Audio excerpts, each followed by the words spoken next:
اعوذ باللہ من الشیطان الرجیم بسم اللہ الرحمن الرحیم۔ السلام علیکم ناظرین، میں لو اسلام چینل سے مخاطب ہوں۔ ناظرین کرام، آج میں آپ کو بادشاہ ہارون رشید کے بیٹے کا ایک قصہ سناتی ہوں۔ ہارون رشید کا ایک بیٹا تھا جس کی عمر تقریباً 16 سال کی تھی۔ وہ بہت کثرت سے بزرگوں کی مجلس میں رہا کرتا تھا اور اکثر قبرستان جایا کرتا تھا۔ وہاں جا کر کہتا کہ تم لوگ ہم سے بہت پہلے اس دنیا میں تھے، دنیا کے مالک تھے، لیکن اس دنیا نے تمہیں نجات نہ دی، حتیٰ کہ تم قبروں میں پہنچ گئے۔ کاش مجھے کسی طرح خبر ہوتی کہ تم پر کیا گزر رہی اور تم سے کیا کیا سوال و جواب ہوئے ہیں۔ وہ اسی طرح کی باتیں قبرستان میں مردوں کے ساتھ کیا کرتے تھے۔ ایک دن وہ اپنے باپ بادشاہ کی مجلس میں آیا۔ اس کے پاس بہت سے وزراء جمع تھے۔ انہوں نے دیکھا کہ بادشاہ کے بیٹے کے بدن پر بہت معمولی سے کپڑے تھے۔ اراکین سلطنت آپس میں کہنے لگے کہ اس پاگل لڑکے کی حرکتوں نے امیر المومنین کو بھی دوسرے بادشاہوں کی نظروں میں ذلیل کر دیا۔ اگر امیر المومنین ان کو حکم دے تو شاید یہ اپنی اس حالت سے باز آ جائے۔ امیر المومنین نے یہ بات سن کر اپنے بیٹے کو کہا، تو نے مجھے لوگوں کی نگاہ سے ذلیل کر رکھا ہے۔ اس کے بعد اس نے عرض کیا، ابا جان، اصل میں آپ دنیا سے جو محبت کر رہے ہیں اس نے مجھے رسوا کر رکھا ہے۔ اب میں نے یہ ارادہ کر لیا ہے کہ آپ سے جدائی اختیار کروں، اور یہ کہہ کر وہاں سے چل دیا اور ایک قرآن شریف صرف اپنے ساتھ لیا۔ چلتے ہوئے ماں نے اس کو بہت قیمتی انگوٹھی دی اور کہا کہ ضرورت کے وقت اس کو فروخت کر کے کام میں لانا۔ وہ وہاں سے چل کر بصرہ چلا گیا، مزدوری کرنے لگا۔ ہفتے میں صرف ایک دن مزدوری کرتا اور 8 دن وہ پیسے خرچ کرتا۔ ابو عامر بصری کہتے ہیں کہ میرے گھر کی ایک دیوار گر گئی تھی، اس کو بنوانے کے لیے کسی معمار کی تلاش میں نکلا۔ کسی نے بتایا یہ شخص بھی تعمیر کا کام کرتا ہے۔ میں نے دیکھا کہ نہایت خوبصورت لڑکا بیٹا ہے، ایک زنبیل پاس رکھی ہے اور قرآن شریف دیکھ رہا ہے۔ میں نے اس سے پوچھا کہ لڑکے مزدوری کرو گے؟ کہنے لگا کیوں نہیں کریں گے، آپ بتائیے کیا خدمت مجھ سے لینی ہے؟ میں نے کہا گھاری مٹی کا کام لینا ہے۔ اس نے کہا 1 درہم مزدوری ہوگی اور نماز اوقات میں کام نہیں کروں گا، مجھے نماز کے لیے جانا ہوگا۔ میں نے اس کی شرط منظور کر لی اور اس کو لا کر کام پر لگا دیا۔ مغرب کے وقت جب میں نے دیکھا تو اس نے 10 آدمیوں کے وقدر کام کیا۔ میں نے اس کو مزدوری میں 2 درہم دیے۔ اس نے شرط سے زائد لینے سے انکار کر دیا۔ دوسرے دن پھر اس کی تلاش میں نکلا۔ وہ اسی جگہ بیٹھا قرآن شریف پڑھ رہا تھا۔ میں نے سلام کیا اور مزدوری کرنے کو بولا۔ اس نے منظور کر لی۔ وہ میرے ساتھ آ کر کام کرنے میں لگ گیا۔ مجھے اس پر حیرت ہو رہی تھی، اس اکیلے آدمی نے 10 آدمیوں کا کام کس طرح کر لیا۔ اس لیے اس مرتبہ میں نے چپ کر کے ان کو دیکھا تو یہ منظر دیکھتے وہ ہاتھ میں گاڑا لے کر دیوار پر ڈالتا اور پتھر اپنے آپ ہی ایک دوسرے کے ساتھ جڑتے چلے جاتے ہیں۔ مجھے یقین ہو گیا کہ یہ کوئی اللہ کا ولی ہے۔ جب شام ہوئی تو میں نے ان کو 3 درہم دینا چاہی۔ اس نے لینے سے انکار کر دیا کہ میں اتنی درہم کا کیا کروں گا، 1 درہم لے کر چلا گیا۔ تیسری شمع میں پھر اس کی تلاش میں نکلا مگر وہ مجھے نہ ملا۔ میں نے لوگوں سے تحقیق کیا۔ ایک شخص نے بتایا کہ وہ 3 دن سے بیمار ہے، فلاں ویرانہ جنگل میں پڑا ہے۔ میں نے ایک شخص کو اجرت دے کر اس پر راضی کیا کہ وہ مجھے اس جنگل میں پہنچا دے، اور وہ مجھے ساتھ لے کر جنگل پہنچا دیا۔ میں نے دیکھا کہ وہ بے ہوش پڑا ہے، آدھی اینٹ کا ٹکڑا اس کے سر کے نیچے رکھا ہوا ہے۔ میں نے اس کو سلام کیا، اس نے جواب نہ دیا۔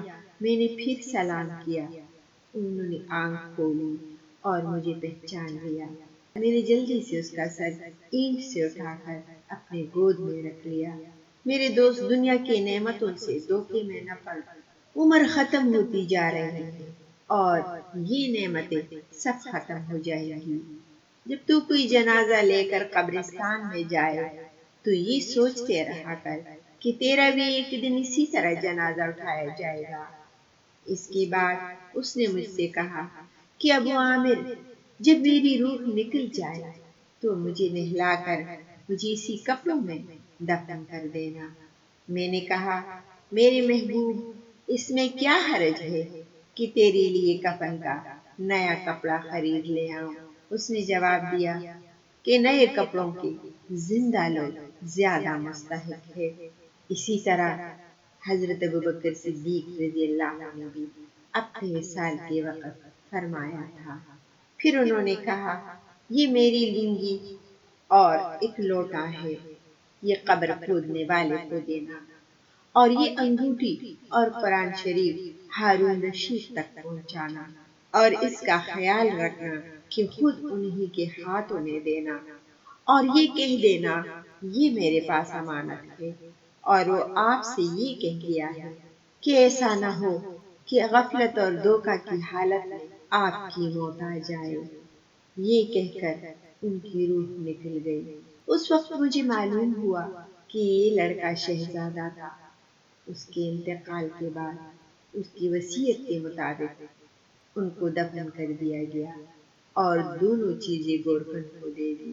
انگوٹھی اور قرآن پاک کو بغداد پہنچایا اور قصر شاہی کے قریب پہنچا تو بادشاہ کی سواری نکل رہی تھی۔ میں ایک اونچی جگہ کھڑا ہو گیا، یک کے بعد دیگرے 10 لشکر نکلے، ہر ایک میں تقریباً 1000 سوار تھے۔ میں نے زور سے آواز دے کر کہا، اے امیر المومنین، آپ کو حضور پاک کی رشتہ داری کا واسطہ، ذرا سا ٹہر لیجیے۔ میری آواز پر انہوں نے مجھے دیکھا تو میں نے جلدی سے آگے بڑھ کر کہا کہ یہ میرے پاس ایک پردیسی لڑکی کی یہ امانت ہے جس نے مجھے یہ وصیت کی تھی کہ یہ دونوں چیزیں آپ تک پہنچا دیں۔ بادشاہ نے ان کو دیکھ کر پہچان لیا، تھوڑی دیر سر جھکایا، ان کے آنکھوں سے آنسو جاری ہو گئے، اور ایک دربان سے کہا کہ اس آدمی کو اپنے ساتھ رکھو، جب میں واپسی پر بلاؤں تو میرے پاس پہنچا دینا۔ جب وہ باہر سے واپسی پر مکان میں پہنچے، دربان سے فرمایا کہ اس شخص کو بلا لاؤ، اگرچہ وہ میرا غم تازہ ہی کرے گا۔ دربان میرے پاس آیا اور کہنے لگا کہ امیر المومنین نے بلایا ہے۔ وہ مجھے امیر المومنین کے پاس لے گیا۔ اس وقت امیر بالکل تنہا بیٹھے تھے۔ مجھ سے فرمایا کہ میرے قریب آ جاؤ۔ میں قریب جا کر بیٹھ گیا۔ کہنے لگا، تم میرے اس بیٹے کو جانتے ہو؟ میں نے کہا، جی ہاں، میں ان کو جانتا ہوں۔ کہنے لگا، وہ کیا کام کرتا تھا؟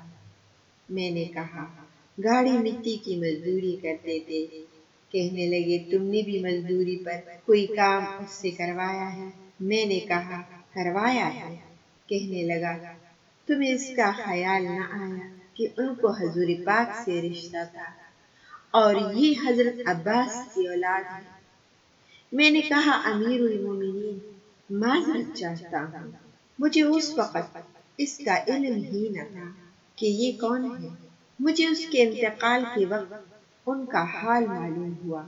کہنے لگے، تم نے اپنے ہاتھ سے اس کو غسل دیا؟ میں نے کہا، جی ہاں۔ کہنے لگے، اپنے ہاتھ لاؤ۔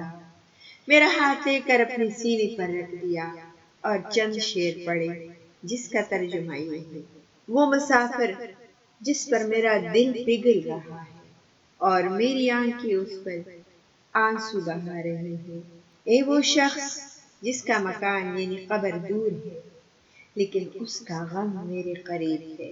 اس کے بعد ہارون رشید نے بصرہ ان کے قبر پر جانے کا ارادہ کیا۔ ابو عامر ساتھ تھے۔ ان کے قبر پر جا کر ہارون رشید نے روتے ہوئے کہا، موت کا یہ پیالہ تم نے کم عمری میں پی لیا، تیرا باپ بڑھاپے میں یہ پیالہ پیے گا، بلکہ دنیا کا ہر آدمی اس کو پیے گا، چاہے وہ جنگل کا رہنے والا یا شہر کا رہنے والا، سب تعریفیں اسی وحدہ لا شریک لہ کے لیے ہے۔ سبحان اللہ۔ ناظرین کرام، ہم نے یہ کہانی فضائل اعمال سے لی ہے۔ میں امید کرتی ہوں کہ آپ کو یہ قصہ پسند آیا ہوگا۔ آپ اپنا بہت سارا خیال رکھیے گا، اپنی دعاؤں میں مجھے بھی یاد رکھیے گا۔